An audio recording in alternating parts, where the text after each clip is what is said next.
Hello and welcome. This is SWARMCAST with me, Elliot Clough, Sean Bach, Hawkeye Insider, and 24/7 Sports here with you on this. Is it Thursday? Dude, I'm Thursday. technically on vacation, so I don't really know. And I just got off vacation. But anyway, yeah, been a whirlwind of a week or so. And as we've promised, since I've joined Hawkeye Insider, we are going to be getting you more regularly scheduled podcasts. So we wanted to get back on the mic. And Dave's on vacation too. So I went on vacation 2 weeks later, and now I'm the only one not on vacation. And I just proposed. If you haven't seen that, I just got engaged this last weekend, or I guess on Monday on Rachel's birthday. So I got family visiting this weekend. Man, it's been a wild few weeks, and football is right around the corner. But we wanted to make sure we got you some content via podcast here with where we're at right now. Sean Bach, Elliot Clough here on this Thursday, talking a little hoops. Even though football's right around the corner, we'll have a preview sort of situation for Big Ten Media Days next week. David and I will be there, and of course, we'll pod while we're there too. But again, we wanted to talk a little hoops after media availability on Tuesday that Sean, you got to go to. Seemed like Brendan Hawson, or I keep hearing Hawson, I keep hearing Hawson, one of those two. The guy from Kansas State that's a shooter, Brendan Hawson. We'll roll with that because I'm pretty sure that's what it actually is. But Brendan Hawson kind of lighting it up from three, what folks expected from him, but supposedly it was on another level on Tuesday. Again, I wasn't there, but Sean was. So tell us about that, Sean. Yeah, first of all, I mean, congrats to you and Rachel. Obviously, is she technically the first? This is gonna sound weird. Is she technically the first lady of Hawkeye Insider then, or how does that work? Sure, See, I told you it was gonna sound weird. I'll run that by her. We'll see what she says. Yeah, I mean, it was definitely an entertaining practice. I think the one that we got to go to was that last month. Yes.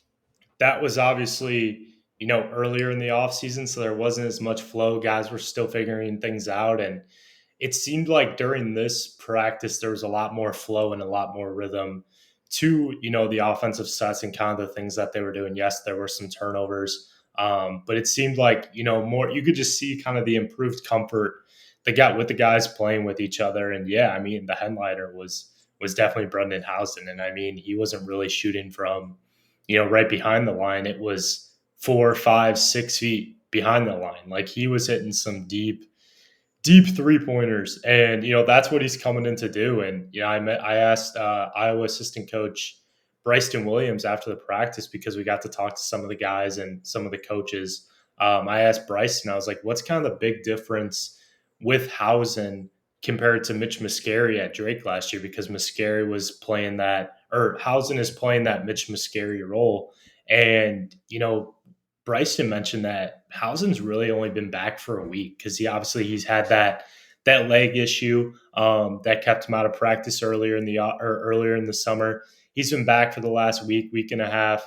And Bryson was like, yeah, he's obviously a very good shooter like Mitch, but he's more athletic. He can do more off the dribble. I'm not saying he's going to be the primary ball handler when he's out there, but being able to have a guy like Hawson who can make plays off the dribble and shoot as well as he does, like, that makes him really dangerous, because not only is he a catch and shoot threat, he's a guy who can put the ball on the floor, one dribble, two dribble, pull up. And that just adds a whole nother dimension to his game, because there are going to be defenses that are going to overcommit to him, taking those outside shots. And for him to be able to put the ball on the floor and, kind of make plays off that, that's something that's really going to benefit this Iowa team. And, you could just see the floor spacing too with him in this, in this practice setting when he's on the court compared to when he wasn't on the court. Like, it just looked different. It just looked like there was more flow to it. And, it wasn't just him. Like, it seems like everyone's kind of figuring each other out. And it's going to be really fascinating to see once Alvaro comes back too, because,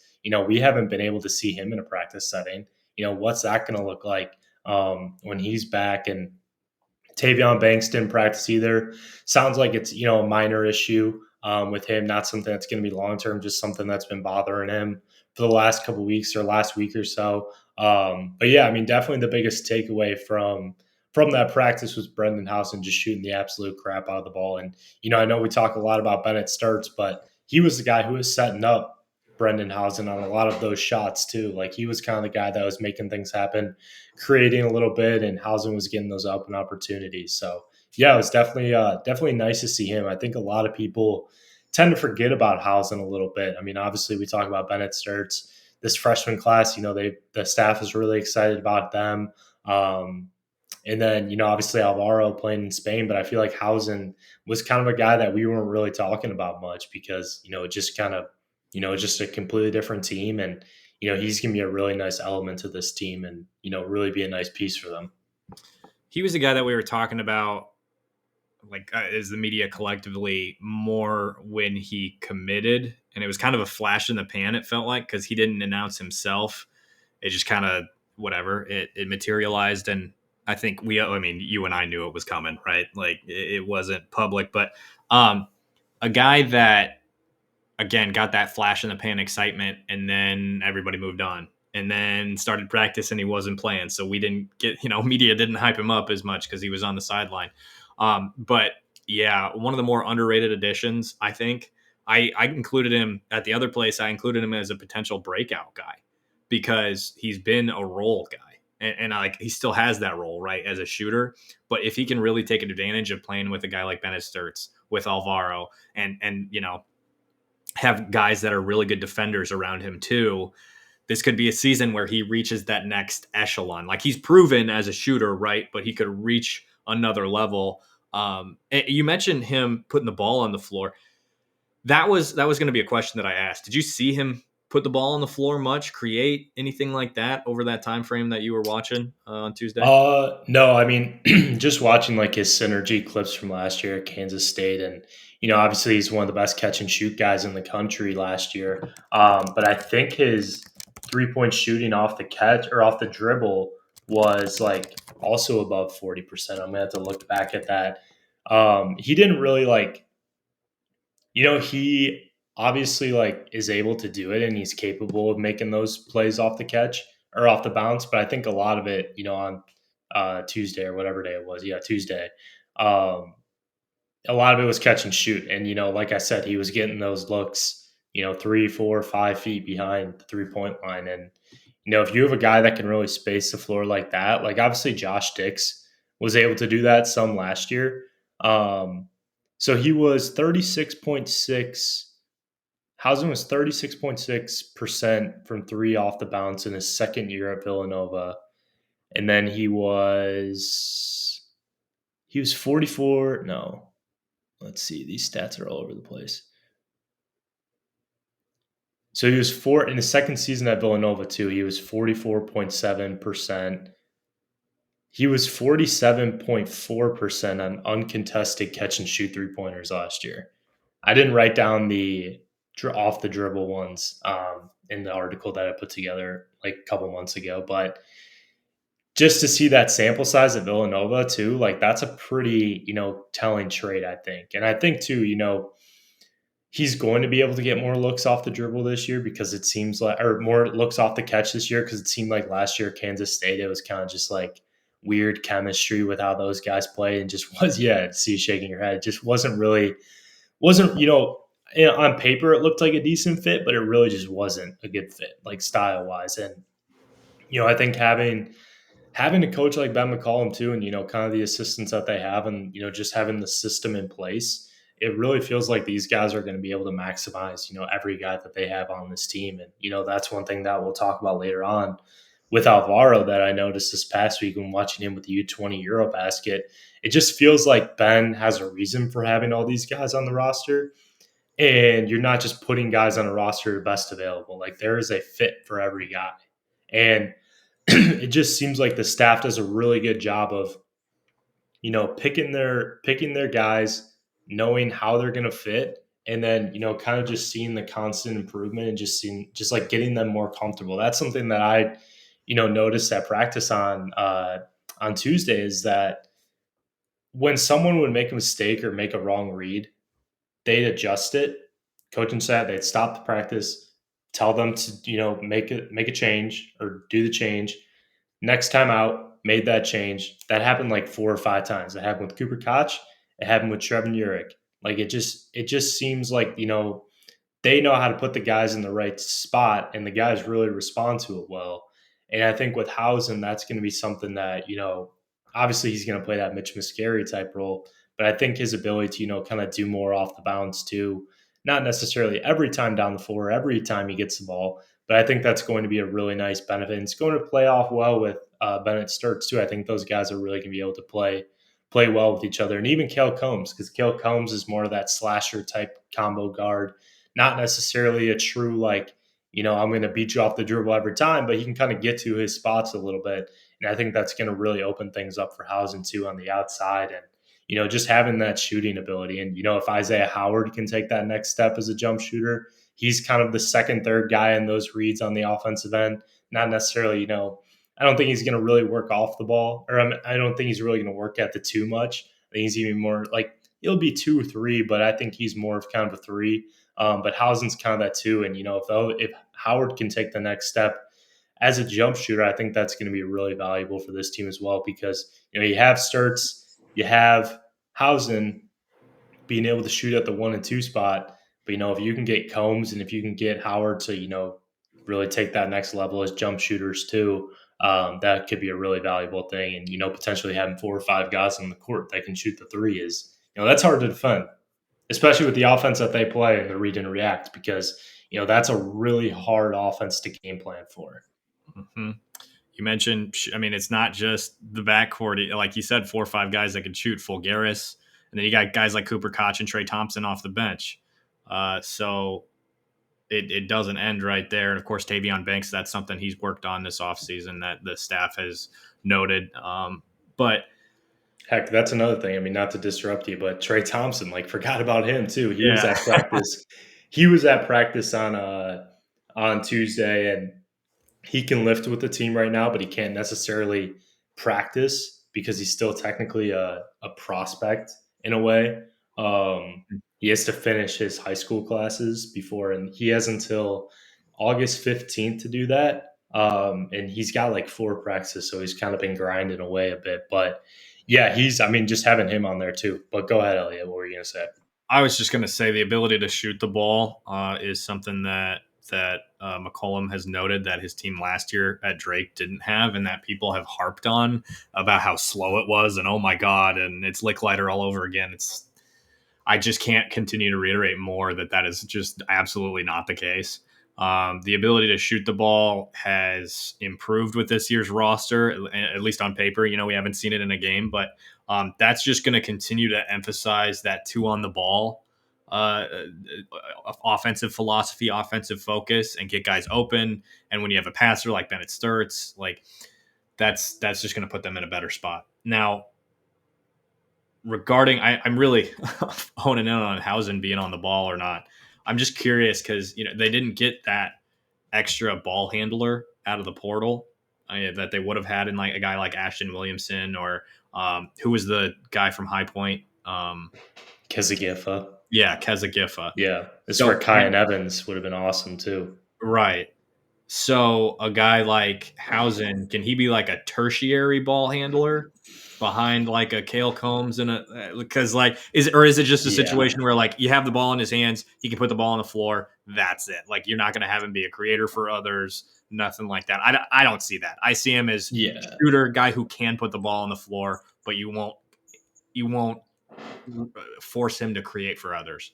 Yeah, I think Alvaro is more of a guy like that than Hausen is at his size. Just based on what I saw, watching his synergy last year and then this year, it's at the EuroBasket. Obviously, that's kind of a different system for him, but I think he's able to do more off the dribble than Hausen is. But I still think Hausen is capable, but he's not necessarily the number one guy that I want out there handling the ball. And same goes for Alvaro too. Obviously, at 6'8", that's not necessarily. He's not Luka Doncic.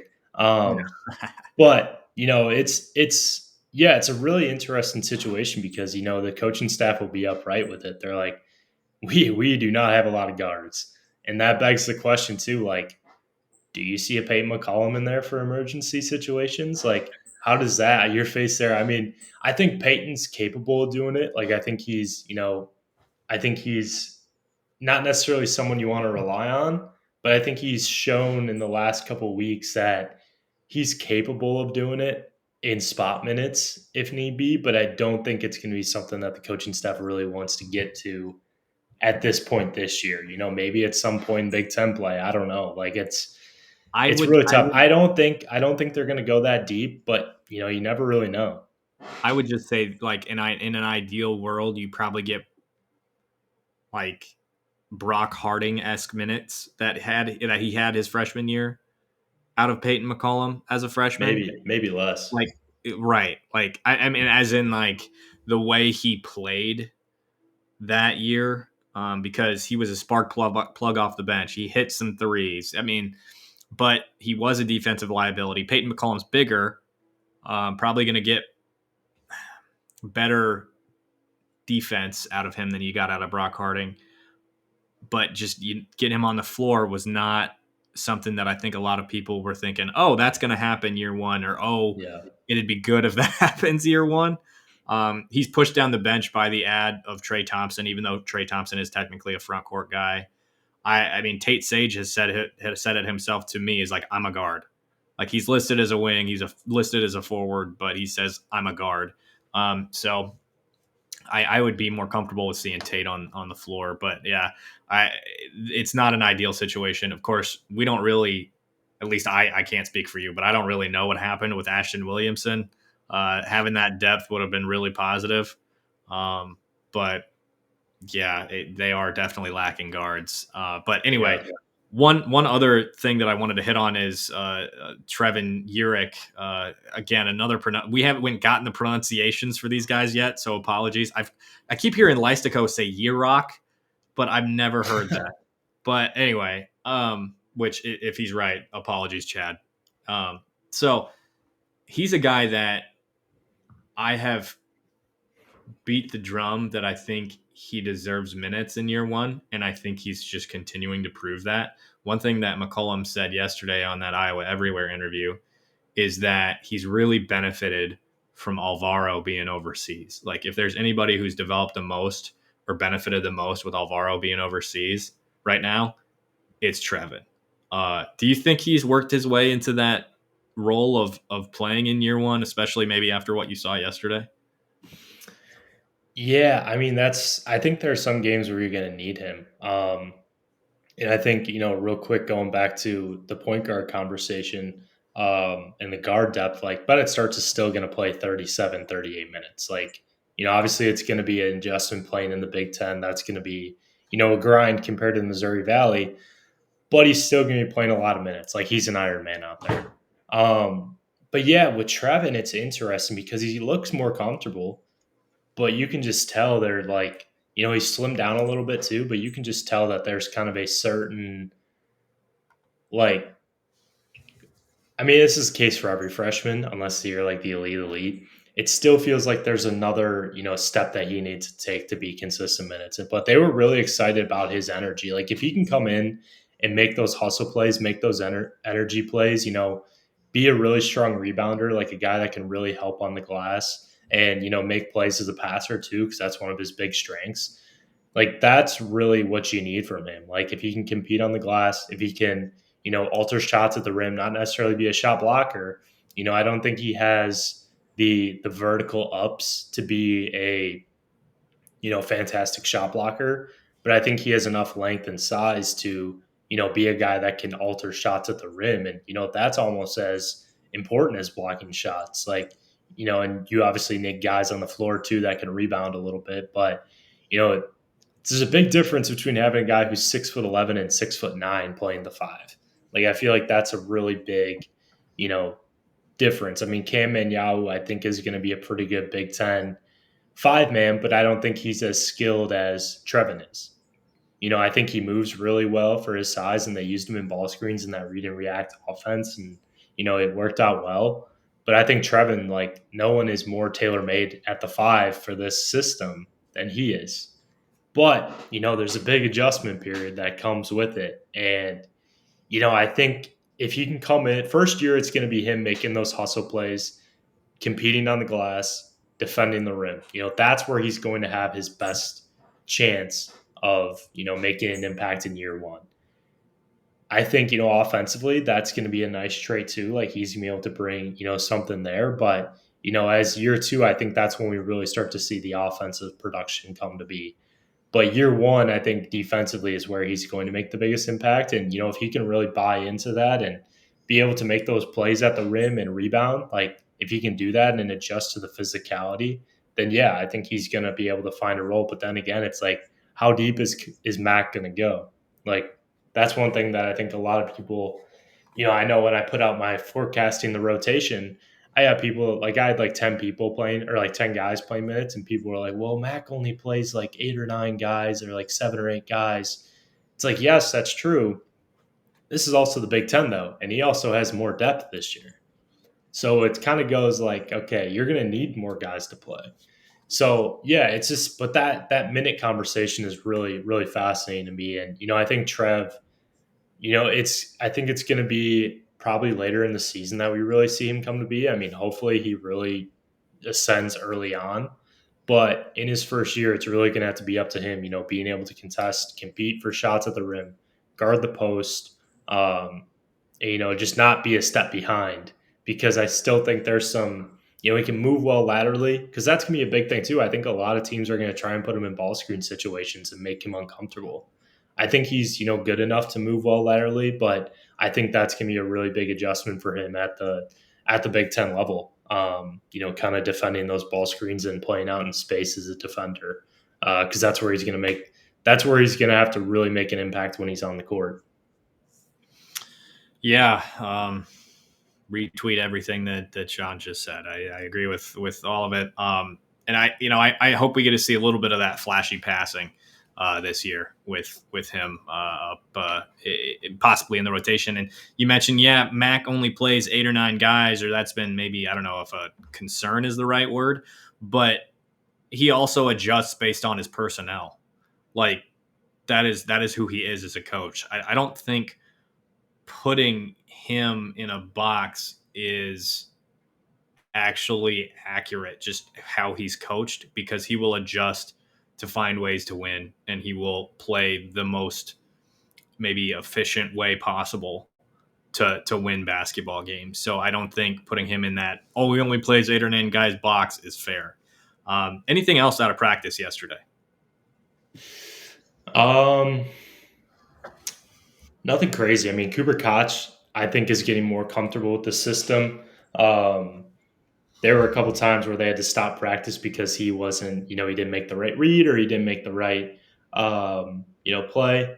And, the next time that they corrected him, or the next time that it happened, he did it. And everyone was, pretty pumped about it. And I think Bryston said that Coop has really been shooting the ball well the last week. There was kind of an adjustment period at the beginning of the summer. But, he's been really shooting the ball well. And that's another guy that, with the Trey Thompson coming in, where does he kind of fit? Like, is he a 3? Is he a 4? Coach Mack likes to really do kind of these hybrid lineups. So I think there's going to be ways that you can play guys like Tavion Banks, Trey Thompson, and Cooper Koch together, whoever really you want to put at those 3, 4, 5 spots. So it's good to see Coop coming along, because obviously that, kind of, he's the only guy that's played in the Big Ten. I mean, Brendan Housen's played in the Big East and the Big 12, but, looking down the lineup at the top of my head, like none of these guys, I mean, they've played high major competition. I mean, Cooper's hasn't really played the grind of the Big Ten season, but, he's played in a Big Ten program. And I think that, kind of says something about him and, potentially what he can be this year for Iowa, and how he can kind of take that next step. So yeah, just seeing him kind of come along was good.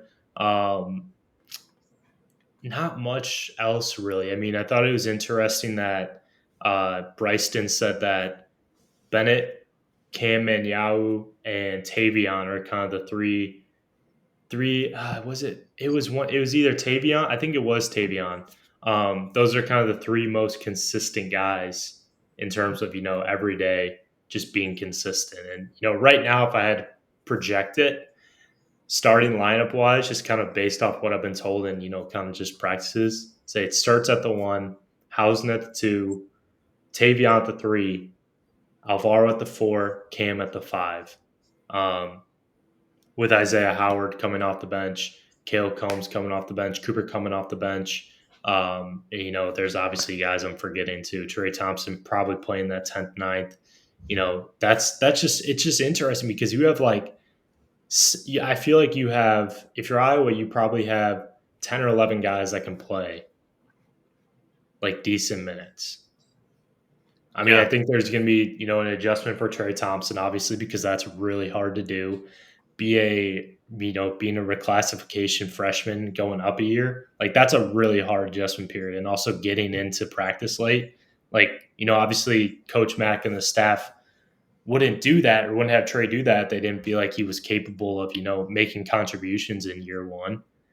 But, that's a really, when do we kind of see him really get into the rotation or get comfortable in that role? That's kind of the big question mark with him. So yeah, I mean, luckily the season doesn't start next week; it starts in November. So, but It there are would, still some big question marks for sure. would it surprise you if like Tate Sage is in that last, you know, ninth, 10th, 11th spot ahead of Trey to start the year, and then maybe they flip flop once Trey gets a little bit more comfortable? Yeah, but man, Tate's they've like been talking so good about He's Tate. good. Like He's good, he dude. is good, and I think physically that was one of my big questions with him is I didn't know if he was physically ready for the Big Ten. But the first time in practice when I kind of saw him like just put his shoulder into Tavion and Tavion went back like 5 or 10 feet, I was like, oh, geez, like He's got I some know that bounce this, too. yeah, I know, yeah, he does. I know it's a small sample size, but yeah, I really don't know. Like, it's just a really fascinating team to see, and Coach Mack's kind of that, like, what's the word I want to say? He's kind of that, like, kind of freak in a way where he can just, like, he just has, like, just knows what to come up with lineup wise that you're Where kind of like, it might look a little clunky to us, but like it yes. works. Yeah. Yeah, like he's kind of just like their staff is really savvy in that way. With past teams, I think there were some guys that you couldn't really have on the court at the same time with one another. Like it doesn't feel that way with this team, Hmm. which is a nice I think is something that's gonna be really good for this season. Like obviously there's some lineups that you may not prefer, but I think with the way that they play, like it makes some of these lineups that you may not make sense on paper can make sense when you put them on the floor together. Okay. Now, since we're talking about the team at hand, let's flip over to Folgueiras and his performance in Spain so far. You've been covering that. You've been watching those games. Looked like he might have been a little uncomfortable to start. Spain lost their first game, correct? So they lost their first 2 games in group play, won their last one in group play, then won their first one in tournament play, then lost this morning in tournament play. So then they have 2 more consolation games. Okay. So So it's a lot what of do you, basketball. yeah, what do you think? I'm assuming like just the fact that they were willing to send him over there is like this is quality basketball. This is an opportunity for him to learn more, maybe add something to his game. Is that what you see in what he's doing right now? And that maybe it's a different form of basketball, or like what's the value in this? One and two, how is he performing? Yeah, I mean, anytime you can play more basketball in a game setting, I think that's going to be really valuable, especially against like top European competition, because there's a reason that so many colleges are going after some of these European guys because there's a lot of talent out there, and just kind of their skill and everything. And yeah, I think it was good to see Alvaro in that setting in terms of like they're definitely the team is not like there's not as much cohesion as I would have thought with this Spain team. I don't think they're coached extremely well. They have 2 guys that are pretty good players. They're guards, but they have a lot of chuckers on that team too. Guys who I know some people on our message board compared to the primetime league, where some guy had like 24 points on like 23 shots. Like these guys are. Some teams will really they'll blitz kind of the 2 guys that Spain has, the 2 guards, and that just kind of takes everyone out of it. And there really wasn't much flow or much rhythm to the first couple of games. And Israel, the first game that Spain played, they really did a good job of kind of taking their guards out and really winning the guard battle. But it was good to see Alvaro kind of play in that setting where maybe he's more uncomfortable playing in. Like they had him playing more at the 3 And I think he's going to be playing, obviously, he's going to be playing more at the 4 at Iowa. But it just kind of seemed like, they ran offensive actions that's for Spain, but nothing really came to be from those actions.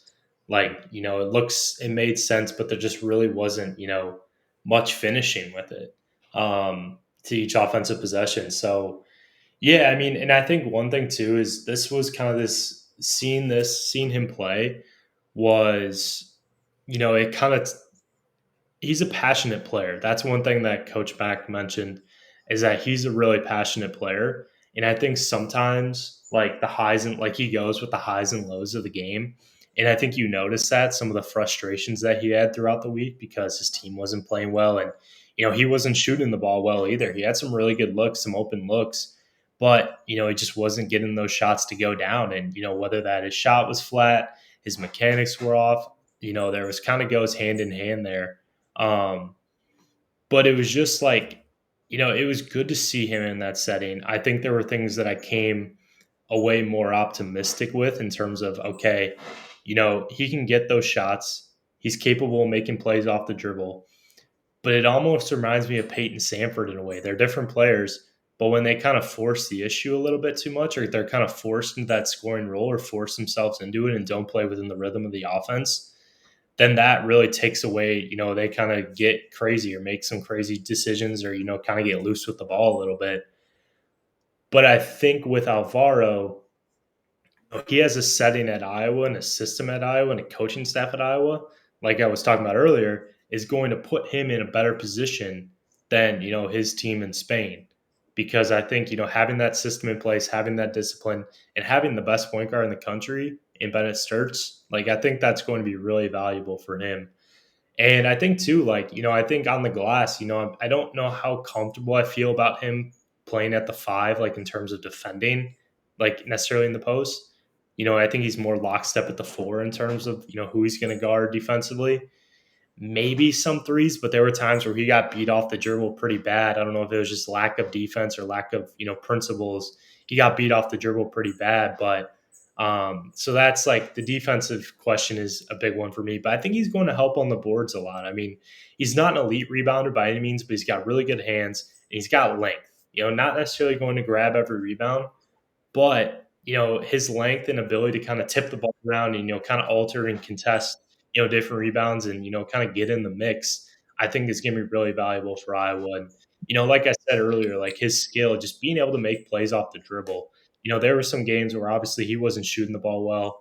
I don't know if that was mechanics. I don't know, what he was kind of doing, but you can kind of just tell when his shot wasn't going to go in.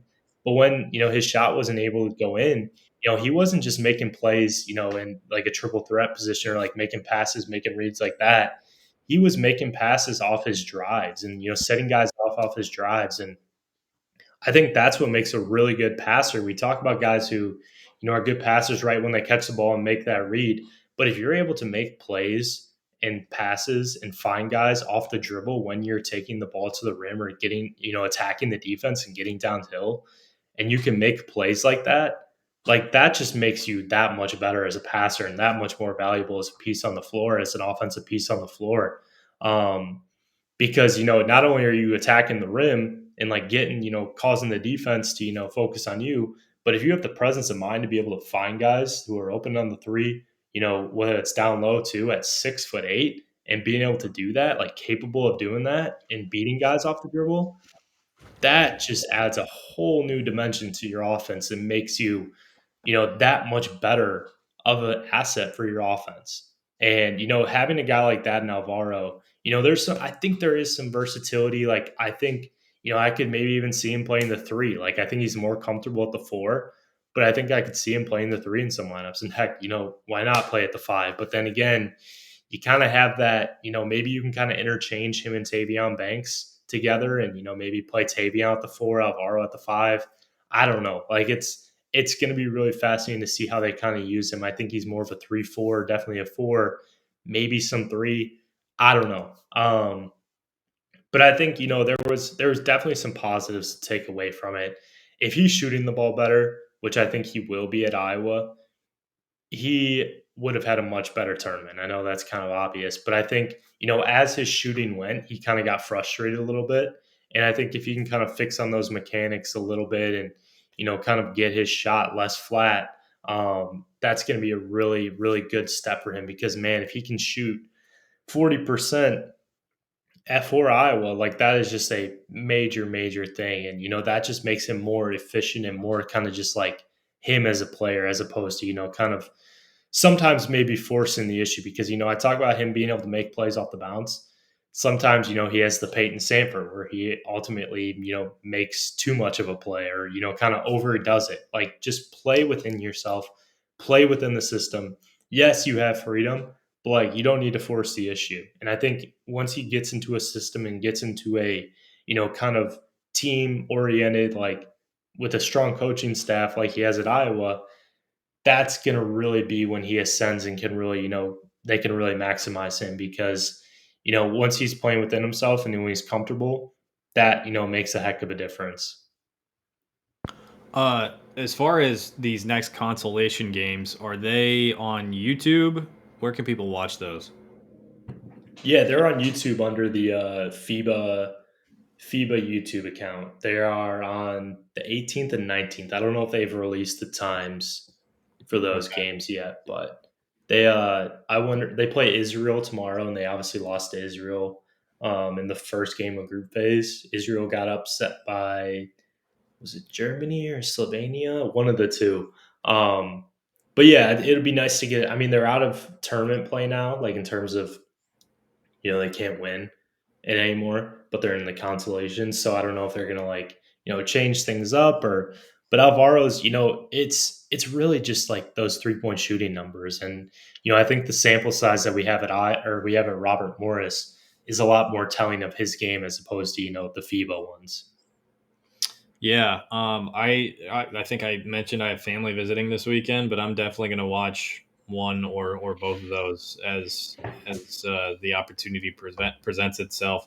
I'm assuming the recordings are also on YouTube, so I'm going to go back and Yeah. watch those. And of course, Sean's got takeaways and thoughts on Hawkeye Insider, and obviously a great breakdown there. But check that out. So we've already gone past our 30-minute window, shocker, that Sean and I mentioned before we started recording. You wanted to talk about the 26 and 27 recruiting classes. Obviously, no commits at this point in time. They've got their focuses. I'm trying to get a hold of Cottrell Harmon, Sean. I told you he texted me back, and then I Yeah. texted him again yesterday, and nothing. So They're at the Peach Jam though, so it's probably oh, they're right, probably pretty busy, yeah. right, yeah, okay, fair. So anyway, talking about this class 26 27, what are we focusing on here? What's the emphasis in both of these classes? Yeah, I mean it's hard to say like there's like a total like okay, we want this guy, we want this or like obviously we want this guy, we want this guy, we want this guy, but it's like what positions, you never really know because it's going to change year by year. But in 2026, like I think it's pretty obvious that guard is at the top of the list because there is really no guard depth, and they're gonna have to find someone to replace Bennett. But I think that's gonna be through the transfer portal this coming off season to find kind of that future guy, and especially if Bennett has the year that he's capable of. Man, imagine the pitch that they can sell with that. So guard is definitely at the top of the list, and then I think they want another wing. I mean that's pretty obvious with Colin Rice, being at the top of the board, the Waukee Northwest 4-star.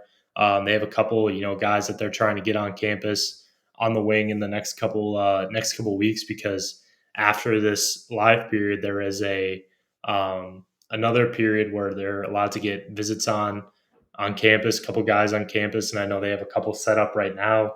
One in particular that we've been talking about for a while in Hawkeye Insider. You could read that there. And then I don't know, like maybe they try and get a 5, maybe they try and get like a 4 or 5. Like I don't know. Like it's they got Trey Thompson. He was their number one guy at the 4, but he can also play at the 3. But he's more the Alvaro type, where he's more of a 4 than a 3. Um, so it's going to be fascinating to see how they kind of navigate there. Maybe they go for another 5 in the portal. Yes, you have, Cam Manyao who come back next year. You have Trevan, who I think is really going to ascend in his second year. So, you should probably maybe get another guy right there just for depth purposes and a guy that possibly you can develop too. But it seems like definitely guard, wing, and then maybe a 4 or 5 is kind of their focus right now in this class. And then obviously in the 2027 class, still really early there, but guard is definitely a big one there with Chase Branham, the 4-star top 40 guy, being at the top of the board for the Hawkeyes. And, obviously that's another really big sell that they could have. Like, honestly, I think, we talk about this recruiting class, and obviously you have a couple guys in 2026 that you really want, but I think really the most important target in the 2026-2027 classes is Chase Brandon, and I really don't think that's I'm like selling that short. Like, I think that's probably their number one guy in both classes, just because he's so tailor made for what this staff wants at a point guard, and like there's just so much Bennett starts in him, and I think he's far. I mean, it's definitely farther along than Bennett was at that stage, from a recruiting standpoint, being that he's a top 40 guy. Indiana wants him bad. Purdue recently offered. Iowa wants him bad. Creighton wants him bad. Like, the list goes on and on. And, Iowa has really done a good job of building themselves early in that recruitment. So, that's a little glimpse at 2027. They'll probably go for another wing, or, we'll see. It's going to be fascinating to see how the things really come to be in those classes, because obviously there's a transfer portal. Like, that is a huge tool that you have. And, they kind of take the approach of, like they do with football, where, we want to build our class through the high school ranks, build our team through the high school ranks. But if we got to go get someone in the portal, we're going to go get someone. So, high school recruiting is going to be huge. And, obviously there's a lot of interest right now. Lane and Trey Thompson, like, that was significant. That's kind of a big flex to make your first high school commitment. Not like, I don't really count the 2025 guys as high school commitments, even though they are technically high school commitments. But, having your first like big win being over Purdue, Tennessee, Indiana was involved, UConn was involved. Granted, most of those schools want them for 2026. And, you're able to get Trey for 2025. That's huge. That is huge. So, yeah, I think this staff has some swagger and kind of some, confidence going into, recruiting in July and these 2026, 2027 classes, because the next couple months are going to be really critical for that, for sure. With obviously guys coming on campus in July, and then, you have guys that come, for football games and football weekends. That's going to be a really big sell for this staff. And, it just feels like there's just some really good momentum right now. Obviously, you got to show it on the court, but I think there's just some really good momentum with this staff in terms of, kind of their personalities and how they've been able to really resonate well with, guys on the, guys in the high school scene. Momentum with men's basketball and the staff, and momentum at Hawkeye Insider. We are not stopping. Tons more to go. Big Ten Media Days next week. Dave and I will be in Las Vegas. I'm flying Allegiant, so pray for me. And we will be getting you a ton of content on the way. And even with Sean and Dave on vacation, I'm holding down the fort to the best of my abilities. And we're going to finish out our position previews and all of that before Big Ten Media Days next week. So stay tuned to Hawkeye Insider and 24/7 Sports. For myself, Elliot Clough, at Elliot Clough on Twitter, Sean Bach, David Eicholt, this was SwarmCast, and we will see you next time. But don't forget, subscribe wherever you're listening. Join us to Hawkeye Insider, YouTube, Apple Podcasts, Spotify, etc. And again, Elliot Clough, at Elliot Clough on Twitter, Sean Bach, and we will see you next time.